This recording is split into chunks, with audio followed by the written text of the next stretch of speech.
Bonjour à tous et bienvenue dans cette vidéo annuelle tant attendue dans laquelle vous allez découvrir les 10 plus grosses fautes de l'année. J'ai visionné et sélectionné parmi des centaines de tacles que vous m'avez envoyés, que j'ai trouvé sur internet ou des matchs que j'ai vus pour ne garder que les 10 plus violents. Donc attention, ça va faire mal. C'est très douloureux.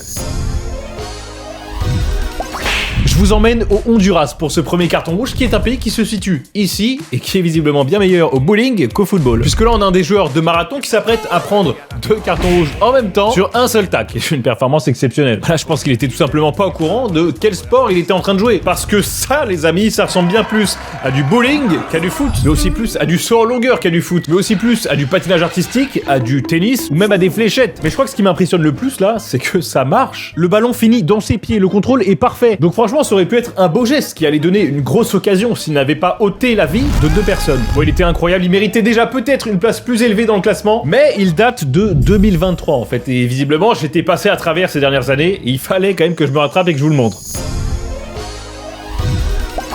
FC Barcelone contre Majorque pour le premier tacle à la gorge de ce classement. Parce que là ça y est, parce que pourquoi vous êtes...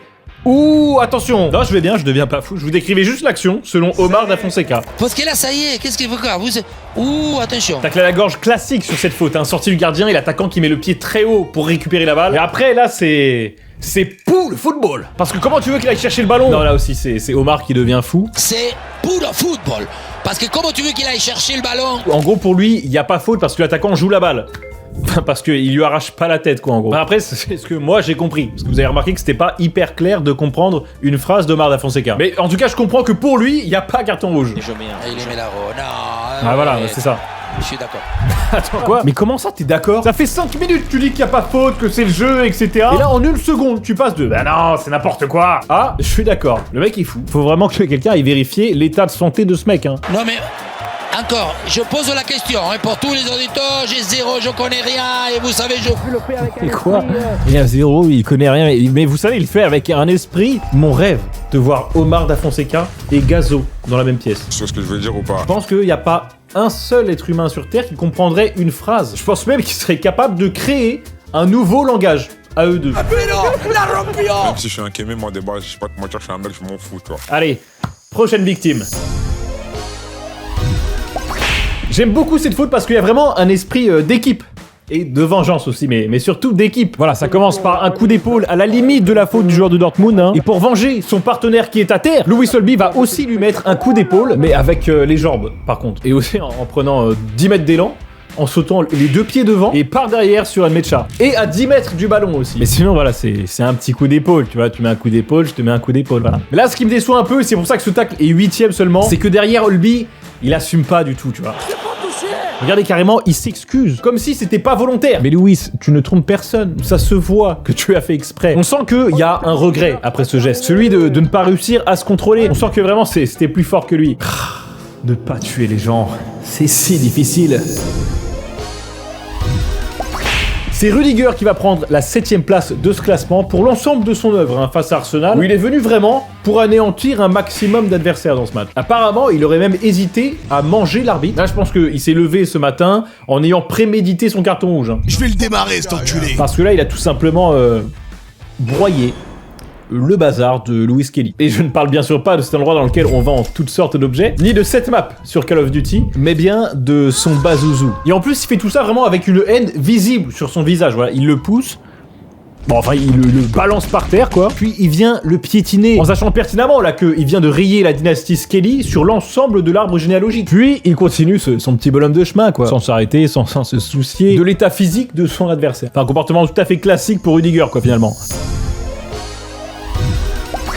Numéro 6, là, ça commence déjà à devenir sérieux. Et on est sur une VAR qui était, selon moi, beaucoup trop longue, vu le tacle. Regardez comment c'est long. Rien que sur cette image, à la limite, on peut se demander si on l'envoie dans les vestiaires ou en prison directement. Mais on se demande pas s'il y a carton jaune ou carton rouge. Match compliqué pour le PSG contre le Bayern et Hakimi qui se fait découper par Luis Diaz qui pète le seum parce qu'il s'est fait prendre la balle. Alors que ça arrive, hein, quand même, quand on joue au football finalement. Et c'est même pas une interprétation de ma part, là ça se voit clairement sur sa gueule que il a basculé du côté obscur là, Luis Diaz. Et si vous regardez bien, peut-être même qu'à ce moment précis, il est devenu raciste. Raciste. Oui. Donc là, normalement, qu'on supporte le PSG, le Bayern Munich ou même Anouk de la Star Academy, qui est sorti d'ailleurs la semaine dernière, et ça c'est un scandale. Bref, on met tous carton rouge tous les jours. Bah là, il a quand même fallu plus de 4 minutes à un arbitre professionnel quand même, plus 3 mecs dans un camion qui regardent les vidéos ralenties avec des zooms x 150 que même NCIS n'arrive pas à reproduire, pour se décider à enfin sortir ce carton rouge. Alors qu'Hakimi était en train de repartir en pleurant, avec des béquilles, et avec sa cheville sous le bras droit. Non, franchement, je suis désolé, c'était un scandale, je m'en suis toujours pas remis. C'est Anouk qui aurait dû gagner la Star Academy, voilà, je suis désolé.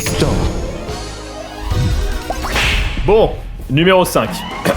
Démonté d'un niveau en intensité côté lyonnais et il est passé. Oh, Monsieur Bartolier, c'est un scandale d'avoir arrêté cette action. Mais enfin, alors là il y a grand faute. Mais regarde-moi ça. Bon, après, il a pas tort, hein. La faute mérite largement la 5ème place, juste pour cette image. Là, c'est un problème de maths, là, Malik Fofana. Je pense qu'il est devenu isocèle. Bon, bizarrement, ça se plaint devant l'arbitre, alors que c'est déjà un miracle, hein, là, que Fofana n'ait pas fini sa course sous terre. Par contre, il repart en voiture de golf. Et ça, c'est stylé, parce que perso, j'adore les voitures de golf. Principalement, je pense, à cause du fait que tu peux en avoir que dans de rares occasions, parce que c'est vraiment un véhicule quand même qui va aussi vite que quand tu marches. Sauf qu'en général, tu dois payer. Du coup, bah, les gens normaux, ils marchent, plutôt que payer une golfette. Voilà, petite réflexion sur les golfettes. Dites-moi dans les commentaires si vous aussi, vous aimez les golfettes. Et profitez-en pour vous abonner aussi, hein. C'est pas très loin. Allez, prochaine victime. Bon, ça devient une tradition maintenant chaque année, lors de PSG Monaco, il y a une tentative d'assassinat sur le goal parisien. Voilà, c'est un petit rendez-vous annuel, c'est un peu comme Noël, sauf qu'au lieu d'ouvrir des cadeaux, bah eux ils ouvrent des crânes. Ou ici là, ils ont voulu innover, ils ont fait une cheville. Voilà, là il y a vraiment un léger excès d'engagement. Bah il a juste pris un missile de croisière, quoi. Et selon les commentateurs de la Ligue 1, il n'y a pas grand chose. Mais il dit même que la cheville de Chevalier semble tourner. La cheville de Chevalier semble tourner. Bah du coup, ça va. Mais même le commentateur, je pense qu'il n'y croit pas, hein. Il est contraint de dire ça. Lucas Chevalier, il vient de prendre l'Excalibur dans les chevilles. Il était à 2 doigts de retourner s'asseoir à la table ronde. C'est rigolo. Mais c'est pas parce que le mec est miraculeusement intact que ça doit rester jaune. Donc là, je me demande, que faut-il faire pour mériter un carton rouge? Peut-être qu'il faut manger son adversaire avec des baguettes. Je ne sais pas. Numéro 3, et on arrive sur le podium des pires fautes de l'année. On le sait tous, dans le football, il y a des matchs qui peuvent vite dégénérer. Voilà, un but à la 88e et tout peut basculer, surtout dans un match à enjeu. Mais à la 6e minute, normalement, t'es encore calme, t'es censé garder ton sang-froid. En tout cas, en général, voilà, tu fais pas une sortie avec le pied à 1,80 m du sol, directement dans le visage de ton adversaire. Bon, celle-là, elle est énervée, hein. On rappelle que les mecs, ils jouent pas en chaussons et en pyjama, hein. Ils ont ça au pied. Et ça peut vite se transformer en arme blanche de catégorie A1. Quand ça t'arrive dans la gueule avec les 80 kilos qui vont derrière, la Mateta, c'est comme s'il avait rencontré un platane. Et en vrai, miraculeusement, il s'en sort bien, hein, puisqu'il n'a eu que 25 points de suture à l'oreille gauche. À 25. C'est pas possible de mettre 25 points dans une oreille. Là, les mecs, ils l'ont pas juste recousu, ils lui ont tricoté un pull taille double XL. Hein. Allez, prochaine victime. Mais celle-là, elle était vénère. Deuxième place du classement, et je vous emmène fait voyager encore une fois, cette fois-ci, au Pérou. Le pays du Machu Picchu, des lamas et du lac Tiki-Taka. Ça c'est FC Barcelone Prime, tu vois, je mélange. Pour moi, ce geste, il mérite vraiment son top 2, puisqu'il est fait à quelqu'un qui ne joue même pas le match, mais aussi par quelqu'un qui ne joue pas non plus le match. Mais ça se passe pas non plus en tribune, on est bien sur le terrain pendant le match quand même. Quand soudainement apparaît un énergumène qui se dirige de manière assez véhémente vers l'arbitre, qui lui, voilà, avec sa formation d'arbitre professionnel et probablement ses heures de yoga pour apprendre à gérer la tension d'un match tout en gardant son sang-froid, va venir le sécher par un geste technique ancestral absolument sublime, où tout y est, hein, c'est splendide. La technique, la précision, la hauteur, l'équilibre, et tout ça avec le carton rouge en main. Bon, visiblement, ce match, il était un petit peu en train de lui échapper à cet arbitre, hein, qui va immédiatement quand même se calmer, reprendre ses esprits et venir s'excuser. Et non, il va plutôt aller se battre à nouveau, mais cette fois-ci contre un joueur. Mais là, c'est même pas pour se défendre, hein. Il se croit dans Tekken 8, il continue sa série, il a décidé d'allumer tout le monde. Ah mais attendez, mais non, mais c'est pas le même, c'est un autre arbitre. J'avais même pas capté. Parce que lui, là, il a le drapeau à la main, c'est l'arbitre de ligne. La formation d'arbitre au Pérou, c'est une école de karaté. Le seul critère qu'il faut, c'est savoir se battre. Non, vraiment, c'était magnifique. Mais il est temps de passer au pire tacle de cette vidéo. Et là, on arrête de rire. Ça y est, il est temps de découvrir le pire tacle, le plus violent qui a eu lieu en 2026. Voilà, il est tout frais, il sort du congélateur, même si bon, il y en a un des deux qui a failli terminer au congélateur. Bon, c'est pas 2025, mais voilà, le tacle était tellement violent qu'il a renvoyé son adversaire dans le passé. Et c'est Tagliafico qui va être la victime de ce pied en pleine jugulaire, qui mérite directement son top 1. À ce moment-là, je pense qu'il a revu toute son enfance. Sa première fois à Disneyland, son premier bisou, le premier match de sa carrière et le gros pied de Koulibaly. C'était tellement énervé que tout le monde est choqué dans le stade. Lui, il est choqué.